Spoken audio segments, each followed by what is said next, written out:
Reality check for Chelsea. Chelsea got defeated by Flamengo 3-1. It's a very, very bad result for Chelsea, but this is a reality check. First of all, we are in the summer transfer window. And right now, it is time for the directors to see where the problem lies, to see where the problem is at Chelsea, and to go into the market to get the best players. If you are new to this channel, please hit the like button, subscribe to this channel, hit the notification bell. Now, let's dive into why Chelsea lost this game and where did Maresca get it all wrong. Kudos to Flamengo, a very good side from South America, from Brazil. The Brazilian teams in this Club World Cup has been getting it right. The Brazilian teams in this Club World Cup has done things that nobody expect them to do. Are you going to talk about Fluminense, Flamengo, Botafogo that defeated PSG yesterday? These guys has been doing so well. In fact, the whole South American team has been doing so well. Look at what River Plate did the other day. So you could know that these teams are destined to actually go far in this competition.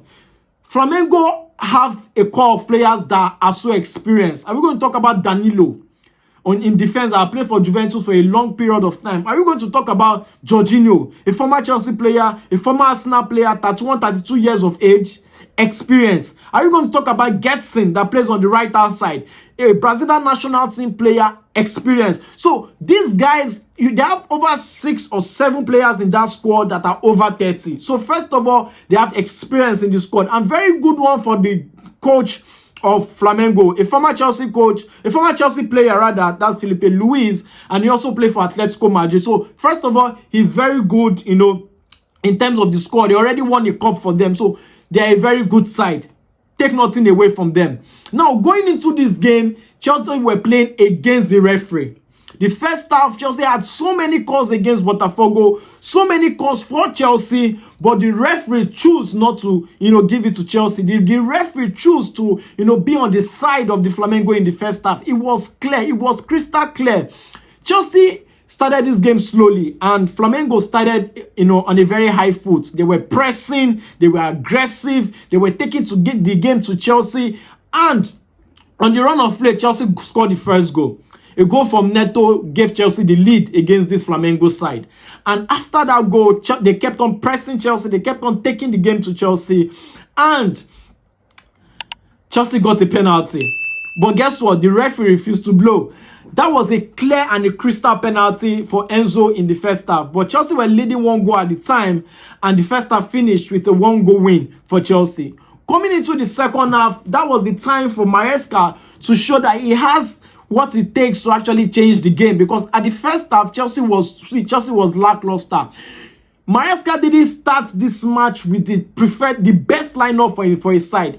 Playing players out of position like he did last season. How can you have the likes of Lavia on the bench, Esugo on the bench, Santos on the bench, so many good midfielders on the bench? Yes, the Flamengo side is a very good side. So tell me the reason why you had to play Reece James in midfield when you know quite all right that Reece James is a proper right back and you have good midfielders on the bench that was not in Chelsea last season.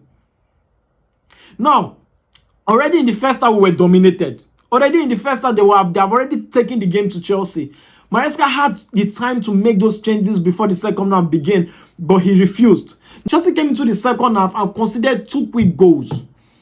Now, I don't know what Gusto is actually thinking. Gusto cannot just defend for himself. It's crazy because this was the same way he ended last season. Yes, he played so well sometimes today going forward, but defensively, he has been shambolic. Chelsea considered 2 quick goals, one from set space and the other one against the run of play.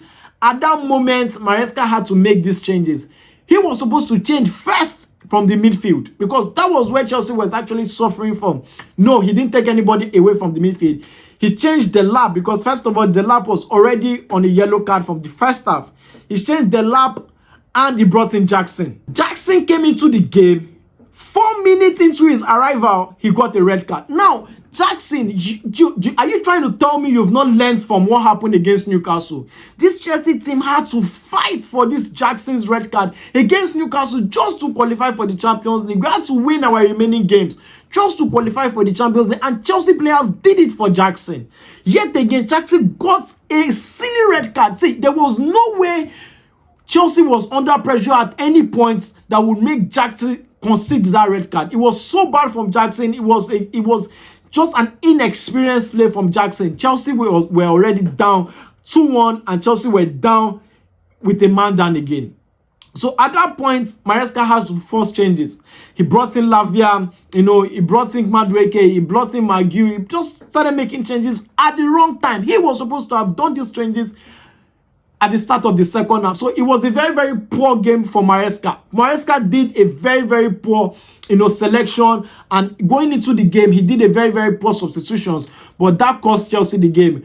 Towards the end of the game, Chelsea conceded again, from against the run of play, and that was it for Chelsea. So Maresca today was very poor. Some Chelsea players didn't really come to the party. Palmer wasn't really in the game in the whole match. Yes, let's be honest. Palmer wasn't in the game. The game was too fast for him. This South American team play fast football. So I will understand. Caicedo understands the game. Enzo understands the game because they are South American players and they have played against Southern American teams. So they understand the fast-paced game. But so many of Chelsea players don't understand how this fast-paced football works. The likes of Palmer was missing. The likes of Rhys James was not in the game. So many players was off the game. They didn't really bring anything to the game. But trust me, this is a reality check. This is the time for the directors and for Maresca to know that, yes, this is not a preseason, but this is the time you need to give other players chance that are coming into the game, that are coming into Chelsea. This is a time for you to know the right players to put in the right positions. You can't keep doing this over and over again. You can't keep chop changing. This is not the Conference League that you could play Rhys James in midfield and he's playing against lesser opposition, weaker opposition. Every team in this Club World Cup deserves to be there. Every team in this Club World Cup deserves to play in the Club World Cup, and they are not a small team. Look at what Botafogo did to PSG. Look at what teams are doing to other teams in this competition. Look at Inter Miami beating Porto, a European team. So what I'm saying in essence is no team should be overlooked.